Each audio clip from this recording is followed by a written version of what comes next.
Here they are, and great news for the Italian fans, because Francesco is going first with his Jubel deck. Let's see if he can bring this home. Yeah, you know, all of that meta-analysis we did, Marcello, and it's just the same deck as last time. There was no need for any of it. Here it is, Jubel in the finals once again, staring down not the plant deck, but instead a magical musketeer deck of all decks. Who would have thought? Apart from Matthieu himself, obviously. Yeah, that's kind of a plant, isn't it? Samsara? No? Okay. But yeah, the real question is, obviously Matthieu deck is full of entrops, but we have mentioned it plenty of times. If there is a deck that really plays through the most, it is Jubel. So it will be an interesting, definitely, matchup. Yeah, one of the things people were saying about Jubel is it's weak to those Fuvalos, maybe Shifter, maybe cards like John Lockbird, but you know, it needs one super powerful hand trap to stop it, you know, put a hard stop instead of these little effect negations, which seem to be the way the Fiendsmith decks have been built, to run like one or two, you know, maybe an Effect Veiler here, a Mourner there, you know, little interruptions, which the Jubel deck just seems to be able to breeze through. So maybe this will be quite tough. And look at this, once again, that throne stuck to his hand. In the interview, he did mention it. And I mean, makes sense. If you make it all the way, you also gotta be lucky sometimes and make the best out of the hands that you're given. Yeah, here comes the Nightmare Throne and the Nightmare Pain. Super powerful cards. Getting Jubel monsters from the deck into the graveyard. Free materials for the Spirit of Jubel to be summoned. Sorry, the Phantom of Jubel. The Spirit of Jubel gets destroyed, allowing you to summon a regular Jubel from the deck. Then the Nightmare Throne activates, giving you even more copies of Jubel. Just Jubels everywhere at the moment. 4 in play at the moment.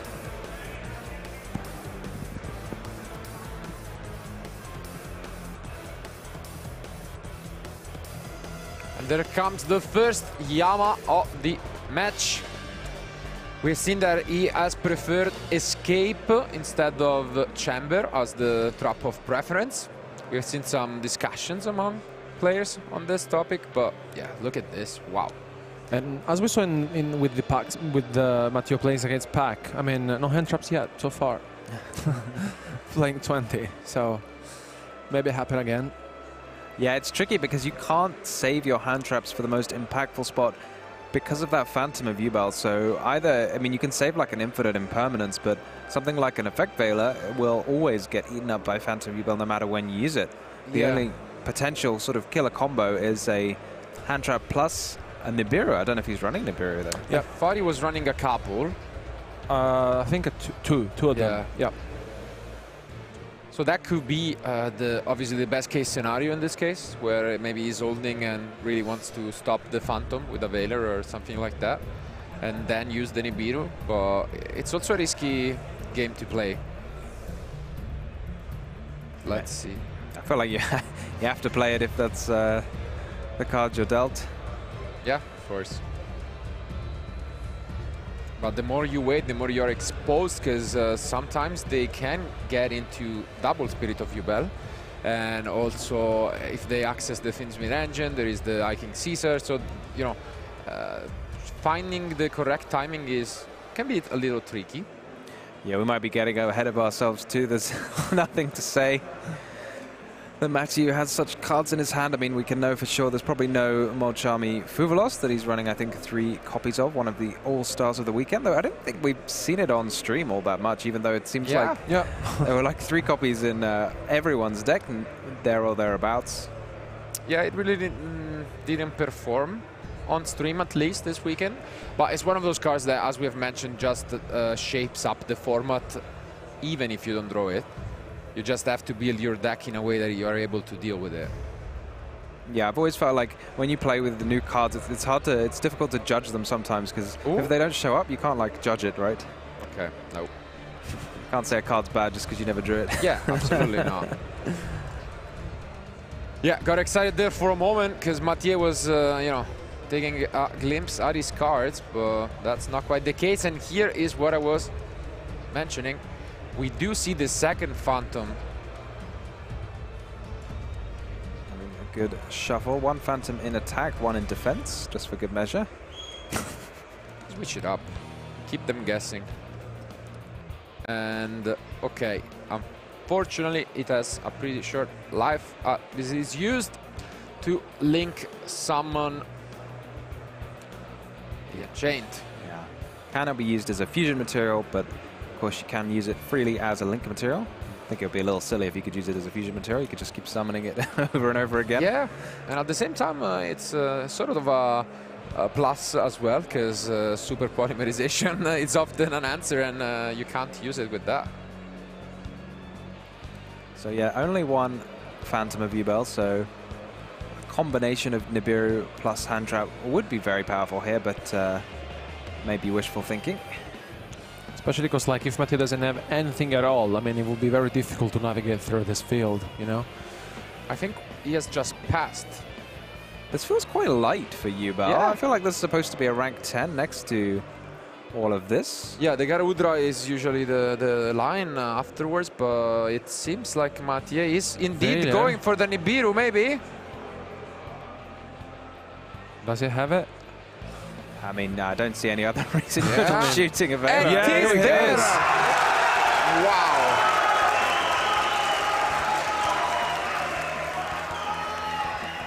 We were mentioning it before that we haven't seen many Nibirus being activated during this weekend, and what a better chance to see him in action. Yeah, on the crowd final. just went wild, as you would expect it.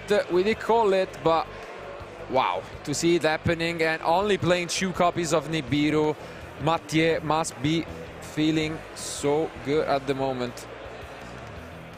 Yeah, I'm amazed to see this. I mean, Francesco still seems to have some cards in his hand. He's still going to get to send away the Nibiru straight away, courtesy of the Desiree. And then he's still got Shavara in his hand, so I'm wondering if he can make use of that somehow. Still got that gruesome Grave Squirmer potentially to summon a Fiend back, so he's by no means out of action. A very strangely kind of sequenced game. Do you think it was just like a bait or something? It felt like a early time to end. I think it was a middle ground. It was not really a bait, but he probably knew about it. And he was like, this field is good enough if they don't have it. But if they do have it, I leave myself in a position, as we are seeing here, where I can continue comboing off and still end on a Garudra. And yeah, I really like this from Francesco. But you can't use Garudra, right? Because of the... what's the name? The Link 2? Doesn't that lock you into Fiends once you've used it? Plus the Shavara, like... They're locked into Fiends in many different angles.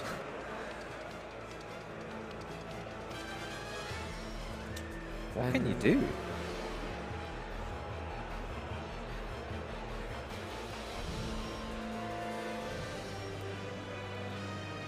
Yeah, you definitely can't make that, right? Yeah. Yeah.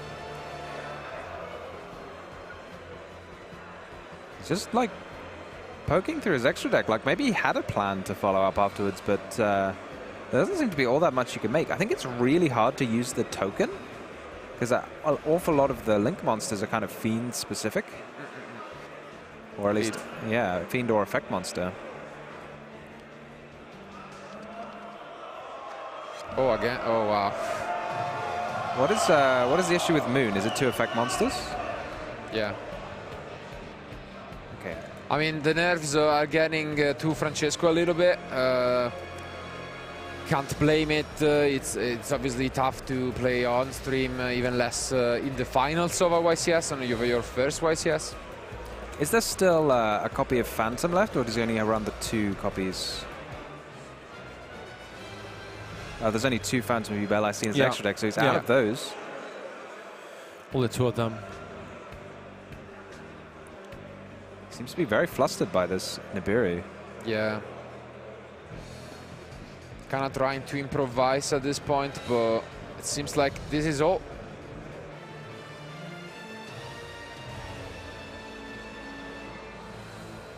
Not an untidy field by any means, but not the fireworks we are used to from the Yubel deck. So, I mean, we were here saying how difficult it is to hand trap, but Matthieu made it look like easy. Yeah, I mean, for a lot of decks, Nibiru plus an Impermanent Surveiller can be tough, and Yeah, Matthieu built, we've mentioned it, built this deck with a lot of these chew-offs and he's getting rewarded for it at the moment. But can he find some of these magical muskets to fight back? Yeah, we'll have to see. I mean, his deck's very good at just pushing with these kind of one-card pushes very efficiently into fields like this. Don't know how powerful this negation of the Lotus will be. But other than the Lotus, I suppose there is the escape. But other than that, it feels quite light on interruptions from Francesco.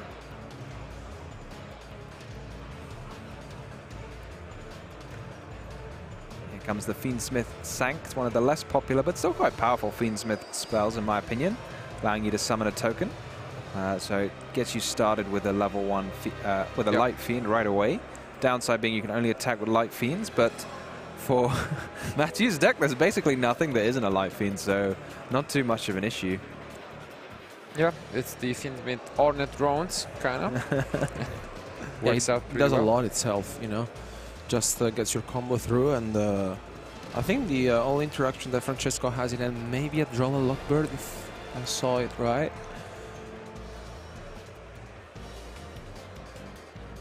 Here comes the Samsara Lotus, turning the Requiem into an effect that just destroys a U-Bell, which means Francesco's going to get to trigger his other effects, the Nightmare Throne and the U-Bell itself. Is there a... Surely that should be an attack mode. Is there a Yama? No, the Yama's on the field, so and one is banished. And here comes the first musket of the finals.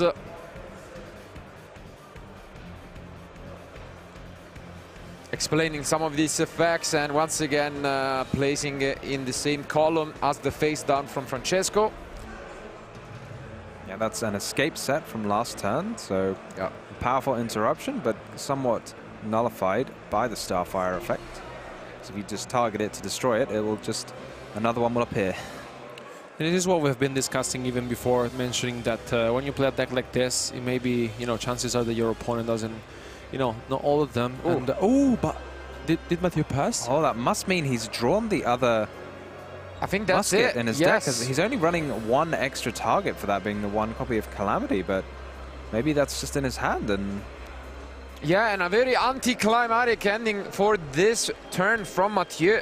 Just setting one face down and passing to Francesco, who you can see is quite excited to get back into his place.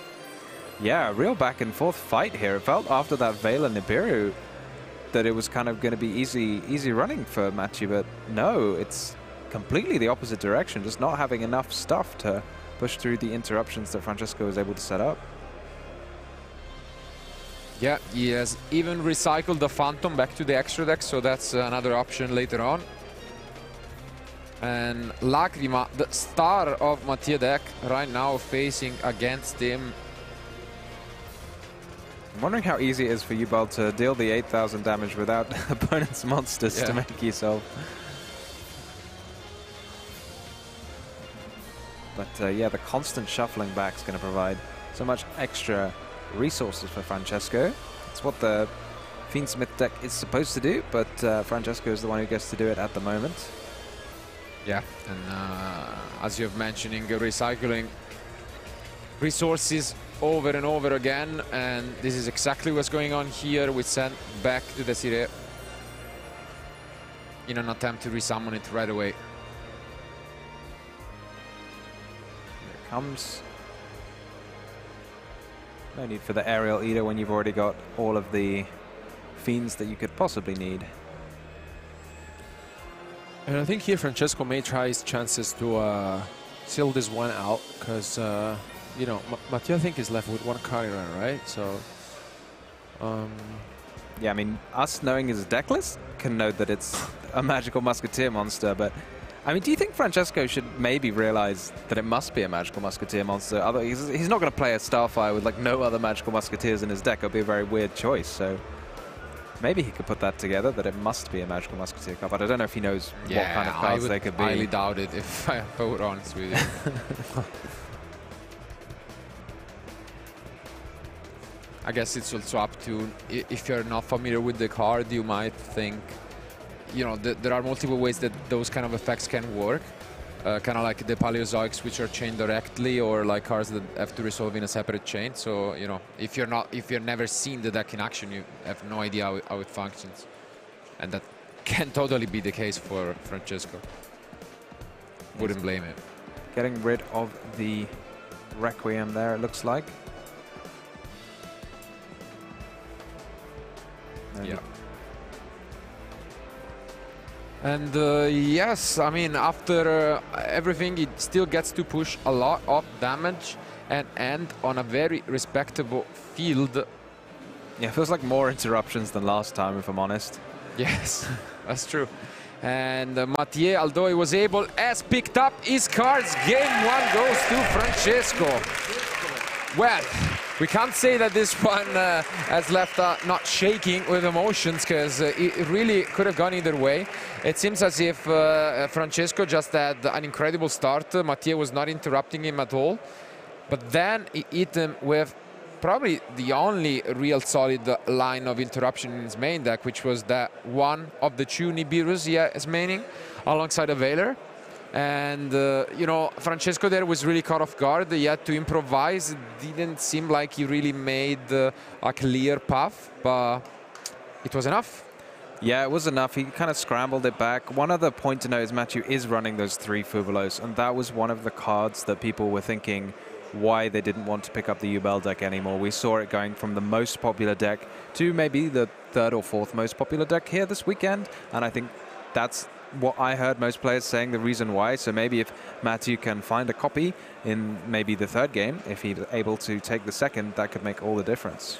Absolutely agree with you, Tom, and especially because like now entering into game 2, and you know, Francesco being on the advantage side, even though he may not be super familiar with the Musketeers engine, we saw Matthieu how he plays his deck, playing basically all Kashtira cards in his side deck, right? So he more becomes of a mix of Magical Musketeers, Kashtira, Fiendsmith. And yeah, it will be interesting to see. We've seen him switch around with his engine, so that probably will be the case once again. On the other end, Francesco can also improvise, and you know, what are we looking at in terms of side deck options? I mean, nothing for me that's jumping out. There's crossout designators, Perulias, and the Psy frames, which I know are some of your favorite cards. Yes. I mean, not gonna lie, obviously having an Italian winning here in Bologna would be amazing, but now I've seen the Gamma, I'm sold. I'm sorry, Matthieu.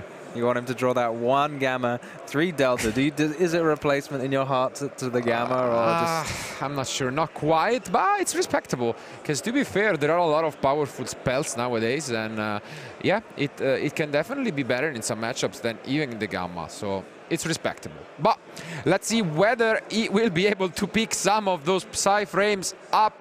As our duelists are done with their side decks, let's go to game 2.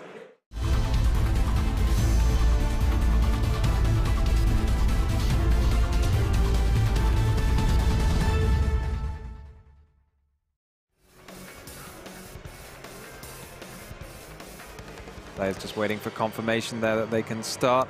Both players very happy already just to be in the final, which is lovely to see. Passiamo il Charmy in the end from Francesco. But it's probably Fuvolos, I'm assuming, if you're not using it right away. Yeah, will we see here the strength of the deck, that it's, you know, good into Molchamys. You just have that Fenrir, and then if your opponent's got that Molchamy, good for them, but you just say, okay, I'm just going to pass. I've got 4 hand traps in hand. You know, you come at me. You've just lost a card for nothing. Sometimes I guess you only need 1 Fenrir to say it in very first turn. So I mean, yeah, and here comes Lacrima. When do you Fuvolos? What do you think? I guess you could wait if you wanted to, or you could just do it now. Okay, there you go. Yeah, I guess you could wait for Requiem maybe, that could, to just guarantee some sort of a draw. But yeah, we are using it now, and this is the question we have been waiting all weekend. Can these decks really perform under Fuvolos? But doesn't seem like Matthieu wants to stop already, and he does now though. So yes, Indeed, that is the plan. Just give him a draw and use this Lacrima recursion effect in the next turn and try and grind with the Fenrir. But is that really enough against Ubel? Yeah, I had a feeling that was the plan, so you have enough so you can send the Fiendsmith in Paradise from your deck to the graveyard with Lacrima on your opponent's turn. I suppose it might be a little greedy just to start sending the Fiendsmith in Paradise straight away. Get to save yourself a draw, but for the time being. Yeah. We have a Cosmic in the end from Francesco. For now, he has not activated it. What do you think, Tom? Is it right here? Or would you go for it? I don't know. I'm a bit like... Okay. I'm just trying to think what kind of cards you're expecting. Cards like Skill Drain, Anti-Spell are probably your least favorite, but like, what are you holding it for later if you're not going to use it now? So I kind of like just using it straight away. All right. Yeah, I guess Impermanence is one of the most obvious ones, and then you probably just really want to use it before you commit to an effect, which right now has not been the case yet, but as you can see here, the Fenrir has been used to get rid of the Lurry. Yeah, this feels like a nice interaction for Fenrir. Oftentimes you have to let your opponent play a little bit, but here it just trades very, very cleanly with that Lurry because you have to activate the effect to get it on the field in the first place. For the rest, I do see a Samsara and a Lacrima of his own, so trying to return the favor, but Matthieu might something... No, lets it through. Yeah, the longer the turn goes on, the more confused I am about like not using the Cosmic. Yeah. Especially because, like, what do you expect from your opponent, right? If you set a card, like, there would be an Impermanence or Cold by Grave, maybe? I mean, it could be a bluff, but at the end of the day, you know, this isn't like Time Wizard 2010 where you need to hold your cards for maximum value. Yeah. The game is likely to be decided by the actions taken on this turn from Francesco, so just going in with the Cosmic seems like the safest approach. And yeah, I was about to ask, when are we seeing this Requiem in action? And it is gonna be right here. Now seems as good a time as any. Okay, so the cards, we are skipping some steps, but essentially we're gonna use both to summon the other. And then we can send the Paradise indeed, which Francesco is taking a peek at. Yeah, I'm wondering if he decided down to one Lacrima, so maybe he needed to do the chain in that way in order to get the Lacrima back onto the field. Do you think Francesco's managed to avoid this deck the whole tournament? The Fiendsmith in Paradise deck, at least, like a deck running this card? Could be, honestly. We were mentioning that it was a lot of very good players, but just because I think at least 3 of them, plus Matthieu, made it to the top cut, doesn't mean that, you know, 4 out of 2,500 is not exactly a high percentage. Yeah, they're very well-known players, so I think a lot of players will go around looking up these cards straight away going, oh, maybe I should try this out myself. For sure. And here comes his own Requiem.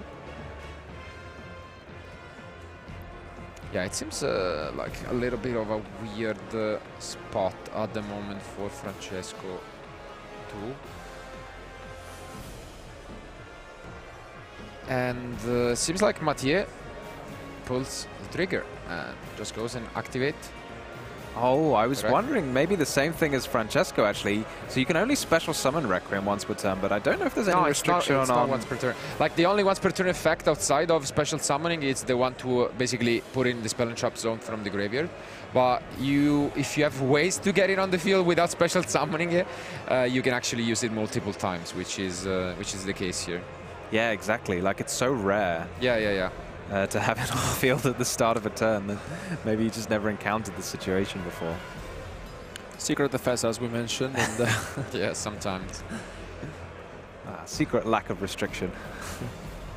Yeah, right here we are using the Requiem just to get rid of the Engraver. But what is next? Yeah, no real way to force out the Fiendsmith in Paradise. It's just going to sit in the graveyard until Matthieu wants to use it. Quite a powerful interruption in that sense. It's quite a good interruption, just a special summon monster. It is really good. Going to hit the graveyard pretty much.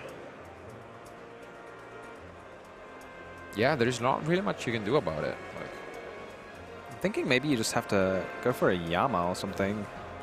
Because anything else just gets sent away for no value. So we see yeah, walk into the battle phase just to get rid of this Lacrima. But yeah, that's not a good news for Francesco. I can see Caesar, but I want to know if he picked up on the card right away, and now he will understand what's going on. Yep. Great interaction indeed. We have seen this plenty of time, but still keeps on convincing me that it's pretty good inclusion in any Finsmith deck. Yeah, that seems a strange make, because it's just going to lose out to the Fenrir regardless, almost, right? Seems like a strange thing to make when your opponent's just got a Fenrir like sat next to you on the field, but I guess you got to make something. Yeah, and Matthieu in a really good spot here to just return the favor and tie the score 1-1. For now, he's not even using the Fenrir, probably playing around a draw up until now, and makes sense. Do you think there's a universe where people start playing like more and more copies of Fiendsmith in Paradise in their decks? So, oh, you know, you couldn't deal with it last turn, I'll just send another one. Fair enough. You'd have to have some way of discarding them if you drew them, if you started to play more copies there. Wow, and I think the end is filled with end traps from Matthieu. Unlike the players playing the sort of Kashtira Fiendsmith deck, Matthieu is playing a copy of Rise Heart in his main deck. Or in his side deck even. Side deck, yeah. Yeah. His second main deck. For him, it actually is, yeah. We have seen a lot of duelists experiment with the side deck lately, making it partly an extension of their extra deck. It has become quite common to side like even 3 extra deck cards, but Matthieu took it a step further, completely dedicating it to an over main deck, yeah. And that one copy of Baguska, which is quite entertaining. I mean, he's the team mascot. He must side it in for specific matchups. It will be very interesting to know from him where he used it, but I think he just passed back to Francesco. Yeah, we've mentioned it. This kind of decks, similarly to the other players, not exactly the explosive one, tends to grind a lot and, you know, expire the resources from the opponent. Right now, I think we are doing the same, and we are returning the favor, essentially trying to use this Fenrir, which is not really effective at doing that. Yeah, from being the most valuable interaction against that Lurry. Oh, there goes the Cosmic for Leo's happiness. It was indeed the Impermanence, which was not used on the Lacrima. I don't think, did Lacrima even activate? Yeah. Yeah, no, I mean last turn when he normal summoned it. Yeah, I guess that was one point in which could have been used. And now the Paradise is gone. Obviously, we know that there are a lot of end traps, but technically the only known interaction is this Fenrir right here. I think you can also be a little suspicious when your opponent passes with the Princess. Yeah. But it's an interesting pickup, summoning this Phantom of Jubel directly from the end, and now we get to summon, normal summon this Samsara, which was there from last turn. So do we try and trigger anything now?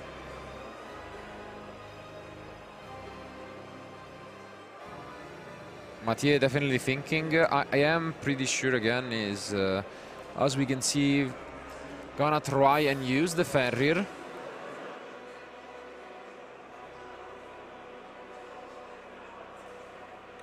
Going after the Lacrima with the Fenrir. Interesting choice. Oh, no, We are Veiler. chaining the Veiler, which is gonna get negated. I'm wondering there, it's always that old adage, I feel like if your opponent has a card that you really need to negate, you kind of really need to deal with, you should just target that card, you know. Just target the Phantom if you really want the Phantom to negate the Fenrir. At least that's how I feel about it. Yeah, no. I see your point, definitely. And the issue, similarly to the previous game, is that there might be a certain rock hiding that Francesco should be careful about. Yeah, it's so strange because for a lot of decks, if they've not taken that many actions on their own turn, it normally means the cards in their hand are just not so useful. You know, 3 cards, they probably wouldn't be much if you're playing against like Fire Kings or something. They'd probably just be cards they can't use. But for Matthieu, we know they're likely to be interruptions from the hand, and he's just going to draw another card now with the Princess. Oh, is that Yubel going to miss the timing? One of the ancient pieces of Yu-Gi-Oh! That... yeah. That's really heads up from Matthieu there. Because the Fenrir was chain link 2 on the chain after the Spirit of Yubel. So that means the Yubel was not the last thing to happen. And yeah, indeed. This is very so old I think school. in the meantime we can go back to us while they clarify this. Yeah, as Tom was mentioning, indeed some of the more recent duelists might not be as used to cards missing timing. Especially, I mean, Yubel is not quite the recent card, although it has been reprinted as of lately. But yeah, as you were saying, due to the sequence of plays, you can actually miss timing, and that is exactly what was going on.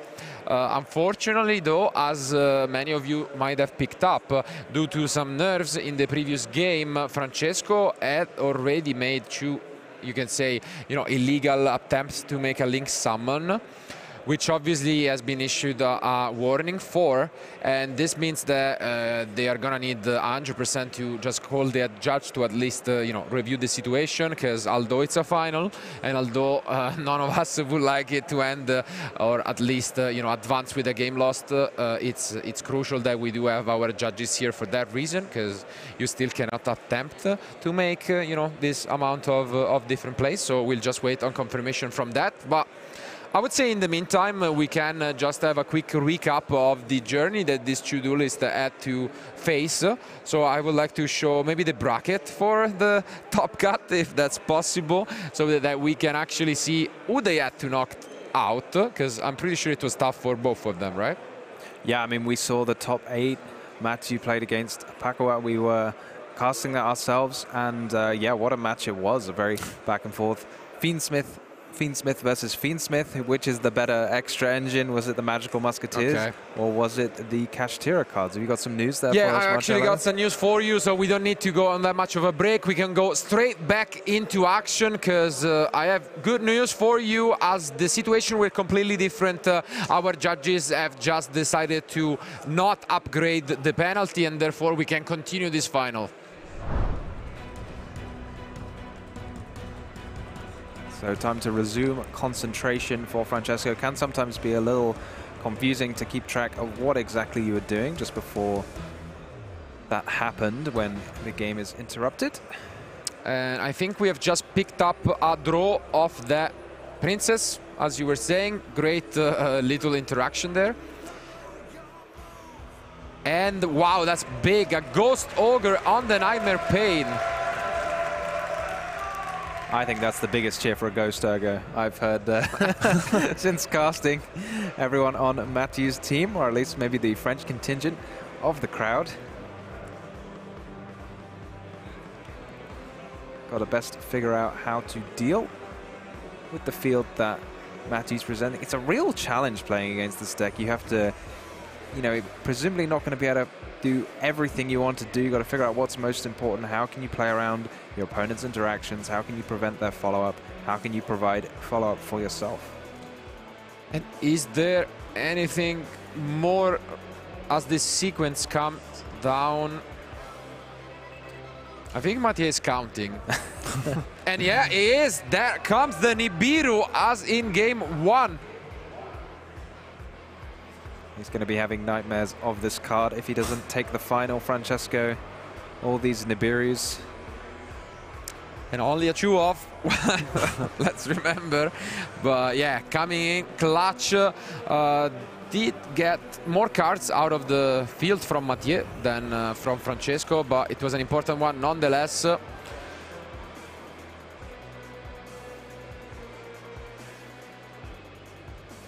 comes the Phantom once again. Not sure you can afford to negate that, but then again, there's all of the effects, you know, they just keep coming one after another. I'm not sure when is the premium time to use the Phantom, although having said that, he's already used a Phantom this turn, so best he doesn't try and use it again. Yeah, and this is big. Now, after an attempt, it seems like the games are actually quite similar, and the player that seems to be ahead in the end is losing the game. That was the case for Francesco in game 1, and now that is the case for Matthieu, who is managing to get rid of every card from his opponent. Yeah, this time going directly after the Phantom, no messing around there. But this looks very, very favorable for Matthieu, who I think really wants to seal this out in his turn. And I mean, you can tell that he has a plan. One of the more entertaining options is the Gaia Charger, but I'm not sure that was in the... It was in the deck list of the Fiendsmith Cash Tira deck, but I don't know if quite enough space for it. I doubt it. For Matthieu, but it would be quite an entertaining way to end the game with Francesco on 2,600. Puck was playing life points, yeah, exactly. Sure. And yeah, his own sequence gets to resolve. Great news, and still holding into a lot more cards. This is the usual line. Yeah, here comes the Agnum Day. And yeah, just completely turboing through. Did he just attack first with the... Oh, is that the game? Okay. Yeah. The score is tied. I mean, we didn't think this was going to be an easy one. Both have been grinding and playing through so many different rounds. But now only one game remains here in YCS Bologna 2024. Over 2,500 duelist F-getter from all over the world, but only one can be the champion between Matthieu and Francesco. 11 minutes remain, also something we shouldn't forget completely, because these decks can take a while, especially Ubel, to combo off. So hopefully that will not be the anticlimactic ending. But yeah, I mean, it is anticlimactic in one sense, but in another sense it can get very intense when the time goes down, and you have to think for this very slow, grindy Fiendsmith deck that he's got to have a plan, because you've got to imagine he's going to have gone to time a couple of times this weekend. So can you see anything in his deck list, Alberto, that looks like a plan for that situation? I mean, we have to say that neither our players are playing the Spooky Dogwood in their side decks, which means that that is not an option at all. I mean, talking about Matthieu's side deck, we've mentioned this before. I mean, he's playing Cash Tira, basically, you know? It's basically like, I think 70+% of his side deck. And I mean, on the other side now, I think Francesco really wants to put out on the field his plan, and he has the 3 crossout designators, which really may help him out. And I mean, we also mentioned the Gamma, which I think could be a very nice addition if he really feels like it. But yeah, he does have a little option if that will be needed, at least in a spooky little fiend. Not quite the Dogwood, but the Red Resonator. But hopefully it won't be needed, as you were saying, is just comboing off even harder, adding those outs to the Mulcharmi Fuvalos. And we'll see whether that will be the case. Though, as we've mentioned it plenty of times already, we've all been waiting for this final game to crown the champion and to end him this well-deserved trophy. So, one last time this weekend, let's go to the table.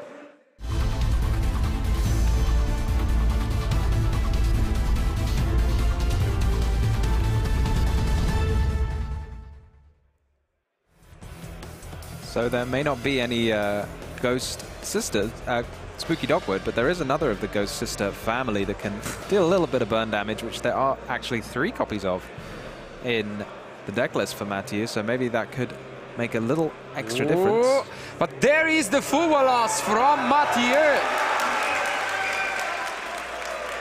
And here it is, as we mentioned, it's one of these cards that meant the Ubel deck went out of favor a little bit, so maybe it will be the thing that makes the difference in this final.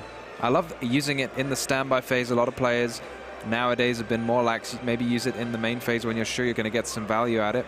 But against the Yubel deck in particular, it's possible their first action could just be to summon a Spirit of Yubel. Absolutely. Phantom from the extra deck. And we see a second Fuwalos, but don't get too excited, because there is actually a pretty cool out in the end from Francesco.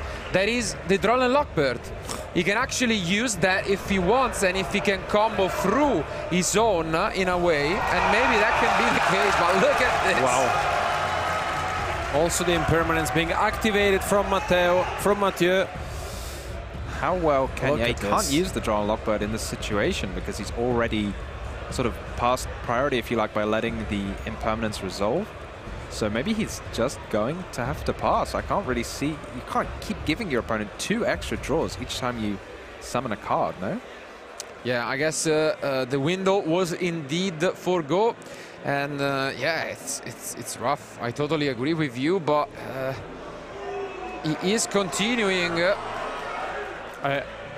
Do you know what I saw from Matthieu's end? Another one.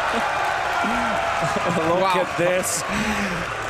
I mean, this is being quite the journey. We have mentioned all weekend long that we were waiting for this Fuwalos and that it didn't really show up.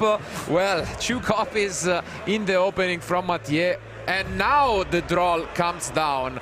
Seems like a bit too late here. But yeah, it's really stolen the show here after all of this. I mean, they've drawn 2 cards each.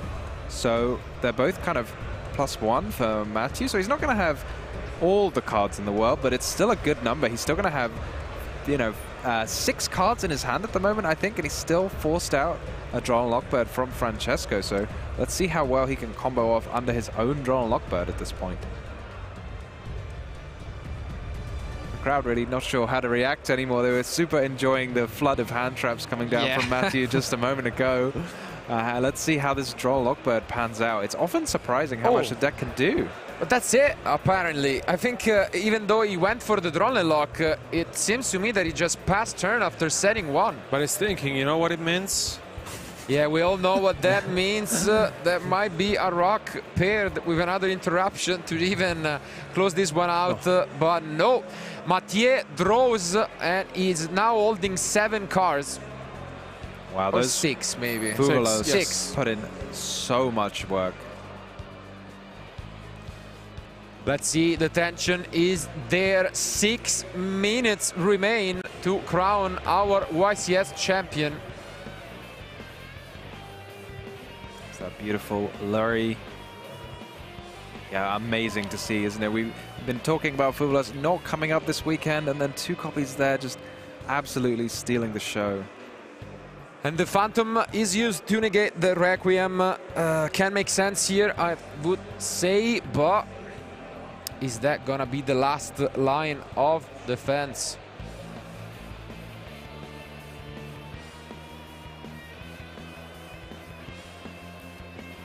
And there is an engraver.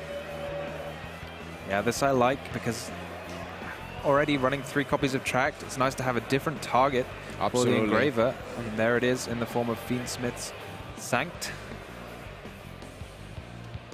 Yeah, but we have already special summoned the Requiem, so we are gonna have to change things up with this Sanct. More than happy to do so. Here comes Engraver. Can use the effect of Requiem in the graveyard. Start going after some of the monsters, and it sends rather than destroying, so no issue there with destroying Yubel cards. Interesting choice to go after the Yama first. Definitely an interesting one, but now we see yet another Musketeer coming in the same column. And let's see if this Link, the first time it has been summoned in the final, but what a card it is. Yeah, it's a card you need to be very wary of, and if it's going to resolve, it's going to summon 2 level 4 monsters from the deck, so it's absolutely not allowed to resolve. It does not resolve indeed, as there has been an infinite impermanence, but Matthieu needs to figure out quickly how to proceed. Yeah, on the other hand, it's kind of done the job, you know, it's just for 1 card, it's forced out an infinite impermanence and then giving you a Light Fiend, which Light Fiends are the way forwards at the moment, or in fact any kind of Fiend to summon a Yama. He's running his own little Unchained package, Anything you can do, I can do better.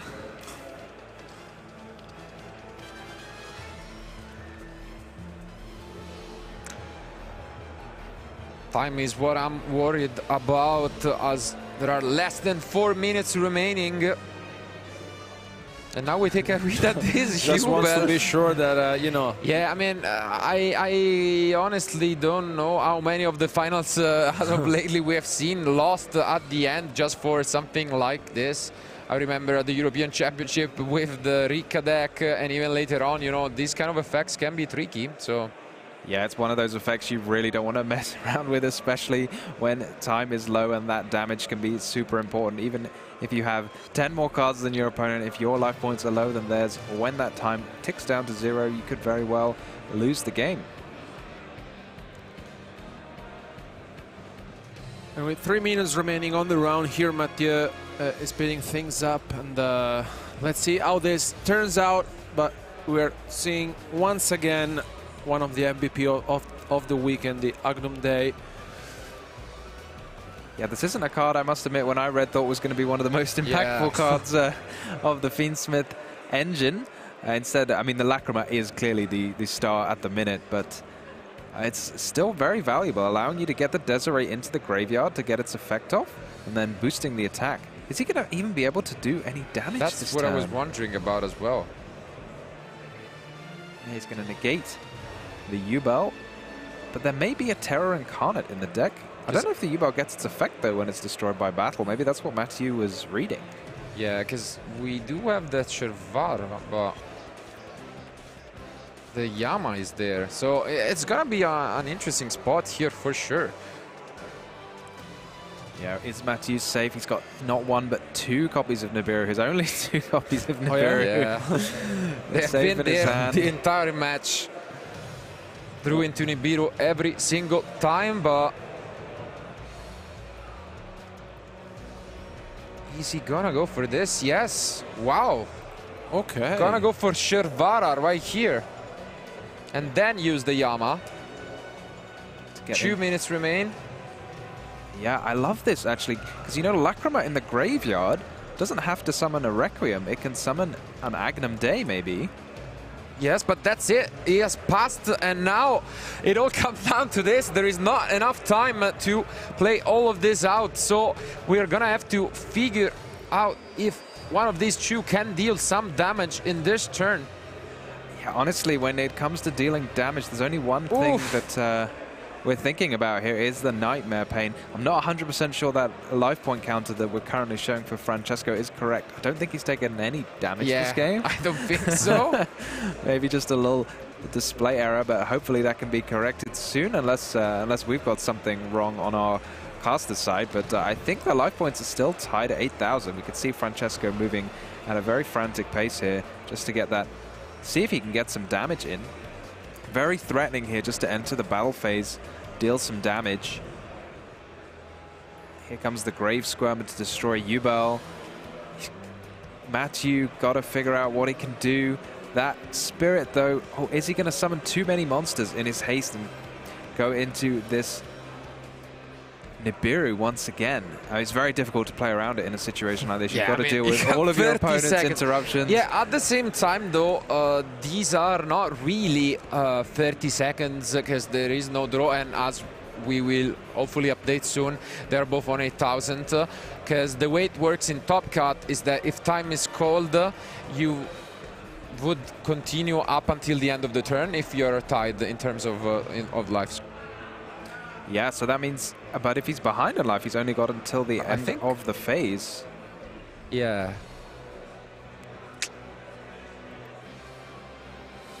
So yeah, we're just gonna... Oh, does it have piercing damage? Perhaps one of the Fiendsmith monsters that we missed out on. Yeah, I would guess so, because the life points have been... That's it. That's it! Wow!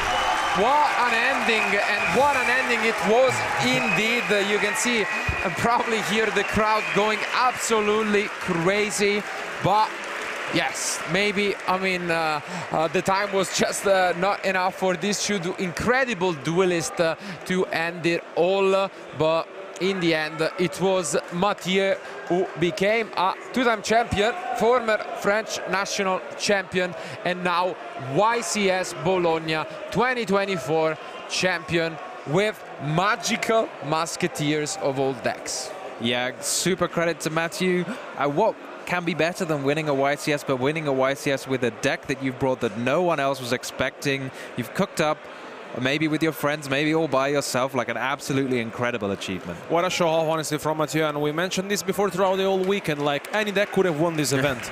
And we had 8 different decks into the top 8. We had Orcus, we had Mermail, we had everything, Salaman Grey, we had, I can't even think about how many different decks we had throughout the past 2 days. And I mean, we got to give credit to Matthieu, especially because, like we said this before, he has always been piloting this, very combo decks like the Drago deck before, and to which he won the national championships. And I mean, honestly, congratulations, and what a weekend it's been for him. Yeah, it has been an absolute pleasure doing commentary for this event in Bologna. We went through 12 rounds of Swiss and top 64 up until, so many good players, so many good decks. And we even got to the point where I honestly cannot remember a similar event in which in the top 8 we had 8 completely different decks. And yeah, we have seen it all. So I suggest that any of you guys who might have missed some of the action to just go back and watch some previous future matches, because we had some incredible highlights throughout the weekend. Yeah, I've had a fantastic time this weekend, and I hope everyone at home has as well. Both of our finalists, massive congratulations to them. Going to see this fantastic trophy being handed out soon. No, honestly, I'm shocked, especially because Matthieu showed us also in the top 8 against Pac, a very experienced player, how powerful the deck is. And we mentioned this before even yesterday. If you are new and want to approach the game, any deck at this moment could have won the tournament. Yeah, I don't think there was a better way to prove it, again, with so much variety going on, and really decks that not even us in the meta discussion or in the predictions saw coming. It really is a beautiful moment in Yu-Gi-Oh! Where you can pick up a lot of different strategies and probably consider whether, even looking at these decks, as Tom was saying, they're not just different because they are different in names, they're completely different in strategies, because we have heavy combo decks, most importantly the Mermail deck. I can think of Julius, but then the deck that actually took the event by storm was more of a control oriented deck, I want to say, because it doesn't really have those explosive starts. It plays with a lot of entrops, a lot of interruption, but the strategy is to basically exhaust your opponent's resources, which is something that we have not seen a lot as of lately. So I think it's really refreshing. Yeah, I think it's just in the air in Bologna for some reason. 2 years in a row we see a deck come out of nowhere, this grindy control. One year we see the Runic Bestial, and then the year after we see Fiendsmith. I can't even say it. Fiendsmith Musketeer, just completely out of nowhere. And maybe the next year there will be another different deck as well. We'll see. You never know, and you truly never know with Yu-Gi-Oh! But once again, we want to thank you a lot for being with us this weekend. It has been an extreme pleasure to do commentary with you.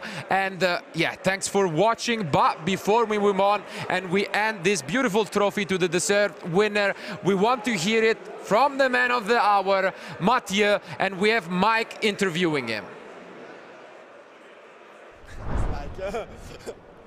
Hello everyone, and we are from the analysis stage. I am with the YCS winner, Matthieu. So, everyone wants to know, yeah, give it up! Everyone wants to know why you chose Magical Musketeer. I don't like to call it Musketeers because I have like 5 cards that are Musketeers, including Max in the extra deck. It's more like a pure Fiendsmith deck, but well, okay, sorry. It's okay. At the start, I wanted to play Fire Kings with or without Snake Eyes, and I tested for a week. And I decided that Diablo Star is the worst card in the game, because if it gets hand trapped, you lose the game. And I decided to not play Diablo Star in my deck, so I went for pure Fire King without Diablo Star, but it was Ricky. So then I had no idea. I asked for friends and teammates and others to help me. and I saw the deck profile online with pure Finsmith, a lot of hand traps, and I thought, okay, that's a cool concept, let's explore that. I tried to do something interesting, and I started using multiple engines. I tried the Metalmorph Max engine in it.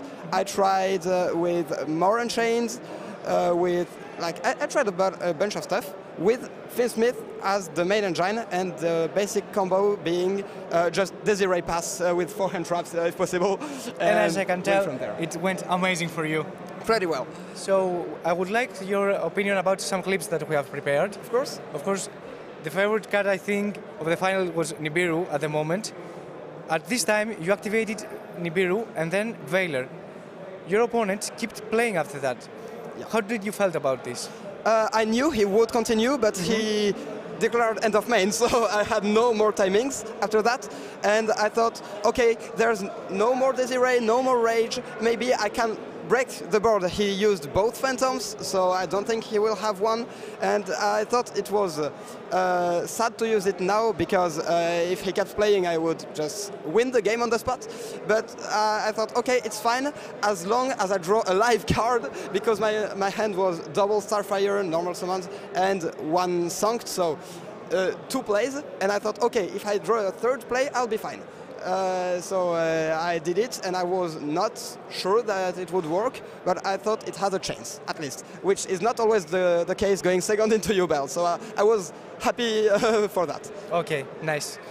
The second one is about Fenrir and Veiler, a very tough situation that you were in, that you had Fenrir on the board, and your opponents had Phantom of Ubel, Spirit of the Ubel, and Lacrima. Yeah.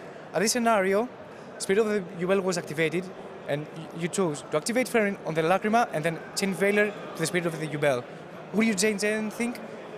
So the idea was to cut his Finsmith engine, because it's really strong in the grand game, and he only plays 1 Lacrima, so banishing it is really strong. And also I didn't want to threaten like the Phantom or the Spirit with Fenrir, because I didn't want him to negate the Fenrir, because I had Veiler and Ogre in hand, and I wanted to Ogre the spell, but for that I need him to use Phantom, so I used Veiler, that's basically negate the spell, to force the Phantom. And since it's Chainlink 2, he can't, if he destroys OG Ubel, he can't trigger it, because it will miss timing. He didn't know that and got a warning. Thankfully, not a game lost. But yeah, so it prevents 1 option for Phantom, cuts the Finsmith grind, and gives me the out to the Phantom and the spell. Okay. So the next clip, I think that you like it, is my second favorite moment from the final, is of course the moment of the double Fualos. Yeah. What's your opinion on this card and how it went all the weekend? It was really good every time I drew it. I think I got it negated like once or twice, but once in Top Cut I had another one, so didn't matter. It's really good in this deck too, going first if you get Fuwalost before you summon Requiem, because if you normal summon, some people will just Fuwalos you, and then you just go Requiem pass, and during their turn, when they try to special summon, you go chain Requiem, chain Fuwalos, because you have no cards at that point, and then you Requiem for Lacrima and get the trap still. So you have a lot of interruption and follow-up, because there's Lacrima Requiem in the rotation, so it's good even going first if you get Fuwalos to counter other Fuwaloses. And in this clip, exactly, I did one in the standby for a potential Phantom first move, and then the second one when he uses an effect. And my personal favorite moment from the final is the moment that you became a YCS champion. What does it mean for you? Tell me your feelings. I'm really happy. I think this time I got the work and the preparation paid off. So I'm very happy for this one. I think I deserved it. Okay. Guys, can I have one for our champion? Congratulations again for you. Congratulations for becoming YCS champion. It was an amazing experience. Yeah, for me too. Thank you, everyone. And again, congratulations, Matthieu, for becoming a YCS champion, and back to our casters. Thank you, Mike, and yeah, what a beautiful way to close things out with an interview from our champion. our latest YCS Bologna 2024 champion. And yeah, I mean, there is not much more that we can say. It was truly an incredible weekend. And although unfortunately twice in a row an Italian did not defend, you know, the title here in the YCS in Italy, I think we really cannot be sad by how the event concluded. What a deck and what a performance by Matthieu. Yeah, fantastic. Not only in the performance, but in the deck building as well, as you say. Like, he spoke about it in that interview there with Mike. He'd gone in the tank, he tried a lot of different decks, and eventually, you know, taking some inspiration from someone else in the community, then trying it out, trying lots of different things, and then eventually coming up with the deck to take down the tournament. Yeah, I mean, you can tell that he's been preparing a lot for this event, and he has been testing out a lot of different things. And at the end of the day, I think the idea of playing this deck paid out very well, especially because, like, I mean, we mentioned this before, like, if you do know very well how to play against, you know, certain decks, you know, that will be the edge. And I mean, YCS champion. Yes, and it truly was an unbelievable story and a beautiful one nonetheless. But again, thank you guys for being with us. But now we gotta hand the trophy to the winner. So let's go to the prize ceremony. Attention duelists. Your Yu-Gi-Oh! Championship Series Bologna champion is Matthieu. We're going to be handing you your trophy here, another versus Solaria, and you will be receiving a prize card as well. How do you feel at this moment, Matthieu? Very well, and I'm grateful for everything and everyone that helped me. Thank you. Congratulations, you worked very hard for this, and it's well deserved. Give it up one more time for your champion! I'm going to welcome my amazing coverage crew onto the stage with us as well. But that is going to be it from us. It's been amazing. Thank you very much to all of our partners, judges and staff that have helped us today. Thank you very much to all of my amazing colleagues that helped with all the coverage. Thank you to all of you guys at home who watch, and especially to all of our players who come to take part in these events, because without you guys, these things would not be possible. But one last time, give it up for your brand new champion, Matthieu Bricard! That is going to be it from us here, but we will see you February 7th to 9th, 2025 for YCS Birmingham. Take care and good night.